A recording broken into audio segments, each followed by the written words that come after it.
বৰালিমাৰীত ঈদ-উল-আজহাৰ প্ৰতি সংহতি ৰাখি নৈশ কাবাডী প্ৰতিযোগিতা অনুষ্ঠিত। মৰিগাঁও জিলাৰ ভোৰাগাঁও ৰাজহ চক্ৰৰ অন্তৰ্গত বৰালিমাৰী গাঁও পঞ্চায়তৰ অধীনস্থ সুতিৰপাৰ ঈদগাহ ময়দানৰ খেলপথাৰত ঈদ-উল-আজহা উপলক্ষে এক আকৰ্ষণীয় দিবানৈশ কাবাডী খেল প্ৰতিযোগিতা অনুষ্ঠিত হয়।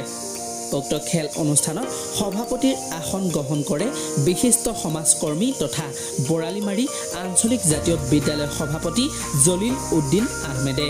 খেল পৰিচালকৰ দায়িত্ব পালন কৰে বৰালিমাৰী মাধ্যমিক বিদ্যালয়ৰ ইংৰাজী বিষয়ৰ শিক্ষক আব্দুল ৰহমান।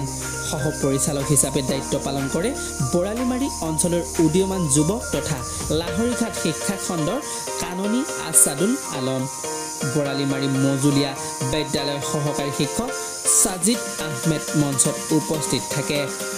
অঞ্চলখনৰ বিশিষ্ট ব্যক্তিসকলৰ লগতে ভোৰাগাঁও আৰক্ষী চকীৰ ভাৰপ্ৰাপ্ত বিষয়া আৰু বৰালিমাৰীৰ উদীয়মান যুৱক তথা যুৱ সমাজকৰ্মী ছাদ্দাম আফৰোজ চৌধুৰীও উপস্থিত থাকে।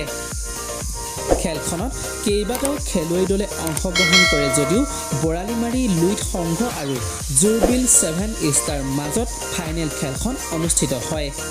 উক্ত প্ৰতিযোগিতাত বিজয়ী হ'বলৈ সক্ষম হয় জুৰবিল 7 ষ্টাৰ দলটো। শেষত বিজয়ী হোৱা দলটোৰ দলপতিৰ হাতত 2000 টকা আৰু বিশেষ ট্ৰফি আগবঢ়াই সভাপতি জলিল উদ্দিন আহমেদ ডাঙৰীয়াই। পৰাজয় হোৱা দলটোৰ প্ৰতিও 1000 টকা আৰু বিশেষ ট্ৰফি আগবঢ়োৱা হয়।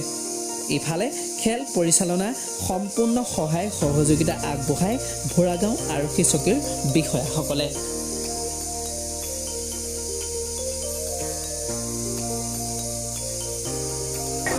মানে ইয়াৰ অঞ্চলৰ ৰাইজে এইবাৰ ঈদৰ উপলক্ষে যিখন খেল পাতি ইয়াত আমোদ দিলে, বিশেষভাৱে তেওঁলোকে খেলখন আয়োজন কৰাৰ কাৰণে তেওঁলোকক বিশেষভাৱে ধন্যবাদ জ্ঞাপন কৰিছোঁ। আৰু ইমান ৰাতিলৈকে ইমান গৰমৰ মাজতে এই অঞ্চলৰ ৰাইজে শান্তিৰ পৰিৱেশত খেলখন সুচাৰুৰূপে পৰিচালনা কৰাত সহায় সহযোগিতা কৰাৰ কাৰণে তেওঁলোকৰ কাৰণে বিশেষভাৱে ধন্যবাদ জ্ঞাপন কৰিছোঁ।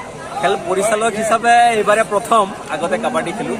যি কি নহওক, ৰাইজৰ যি উৎসাহ উদ্দীপনা, যি সহযোগিতা, নথৈ আনন্দিত। প্ৰথমবাৰৰ বাবে বৰালিমাৰীত নৈশ কাবাডী খেল প্ৰতিযোগিতা আয়োজন কৰিছে আৰু সুন্দৰ পৰিৱেশত বহুত দূৰ দূৰণিৰ খেলুৱৈ আহি খেলিছে। ৰাইজ যথেষ্ট আনন্দিত আৰু দুটা দলে ফাইনেল খেলত অৱতীৰ্ণ হৈছিল। খুব ভাল প্ৰদৰ্শন কৰিছে। আমি ৰেফাৰী হিচাপে, আমি দৰ্শক হিচাপে নথৈ আনন্দিত। ভৱিষ্যতে আৰু এনেকুৱা সহায় সহযোগিতা আমি কামনা কৰিম। আৰু যিটো অনুষ্ঠানে এনেকুৱা খেল আয়োজন কৰি ৰাইজক আমোদ দিলে, সেই অনুষ্ঠানটিক মোৰ ফালৰ পৰা আন্তৰিক অভিনন্দন জ্ঞাপন কৰিছোঁ। ধন্যবাদ।